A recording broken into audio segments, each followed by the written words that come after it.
I was um, I was ambivalent.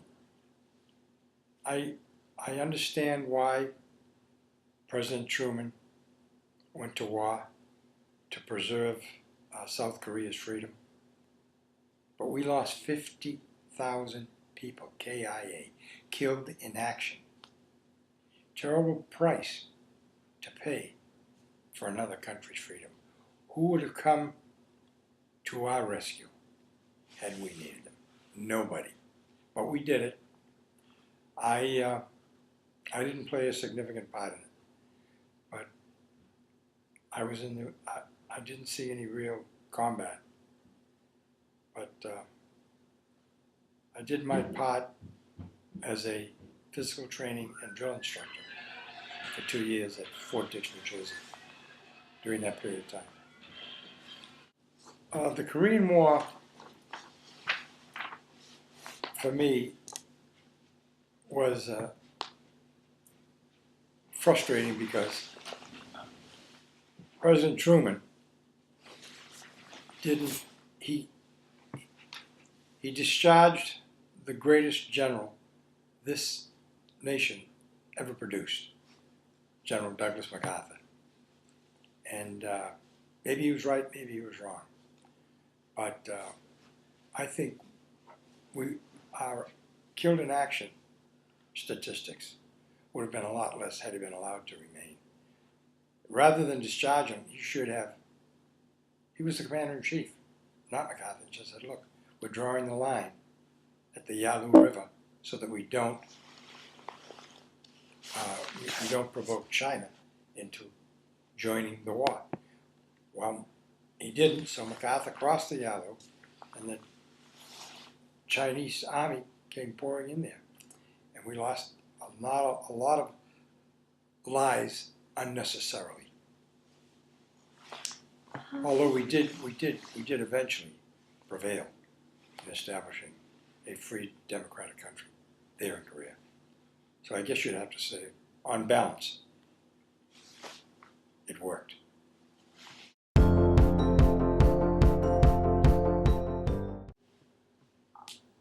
The Vietnam War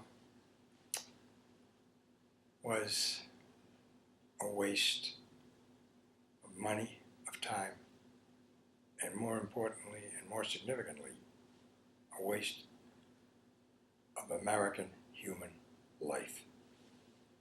It was a war waged by politicians. It was a war that was very unpopular. The people did not want it. They protested. And what happened at Kent University was horrible. That should have been a wake-up call for the people in power to terminate that war quickly. But they didn't do the right thing. And as always, it's the people that suffer. The people who make up the bulk of this country, who are not in power.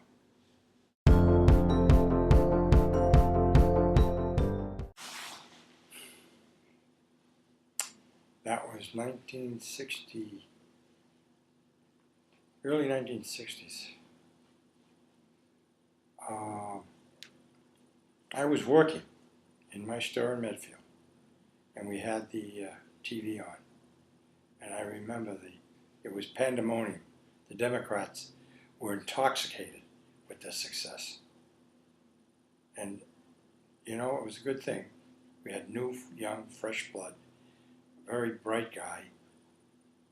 And it turns out that he did a really good job until he was assassinated.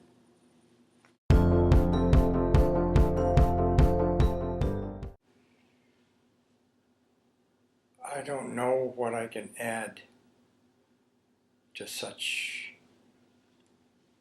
a tragedy. It was on a scale heretofore never seen in this country. Yes, other presidents prior to President Kennedy's assassination did take place, but he was such a rising young star. He was so personable besides his gifted way of communicating with the public, he had enormous personality, and people really, the whole country, if not most of the free civilized world, went into mourning because of his assassination.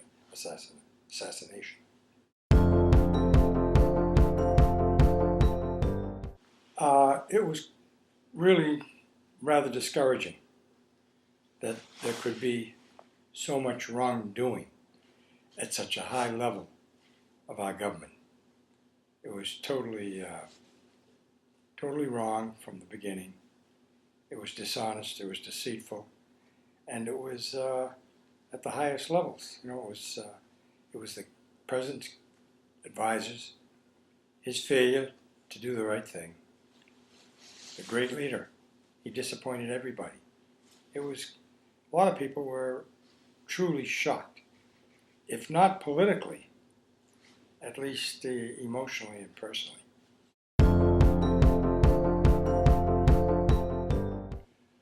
I remember how excited everyone was when the first tear down of the wall started to take place on TV.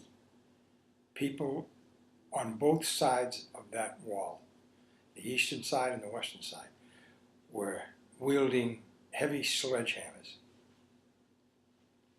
causing the wall to break down. It was incredible. It was such a wonderful blow for democracy and freedom. And it united a country, namely Germany, who had been split by that wall for probably 25, 30 years after the end of World War II. And it was a great thing. President Reagan made it happen.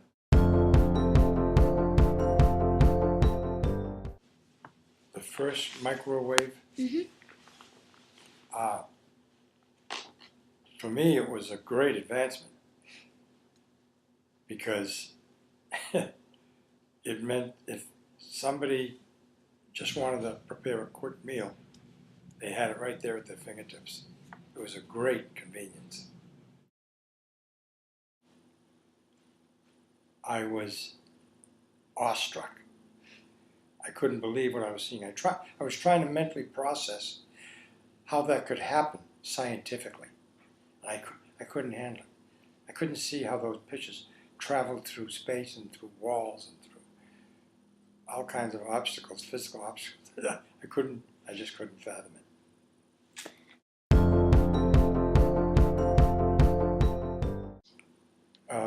Just to say that I lived through a few interesting decades of life here in this country.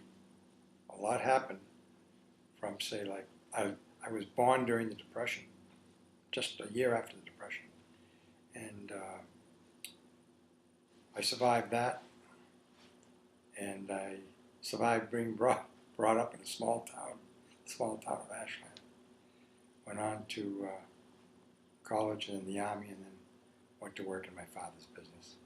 And it was a nice journey. It was a lot of wonderful experiences, met a lot of great people.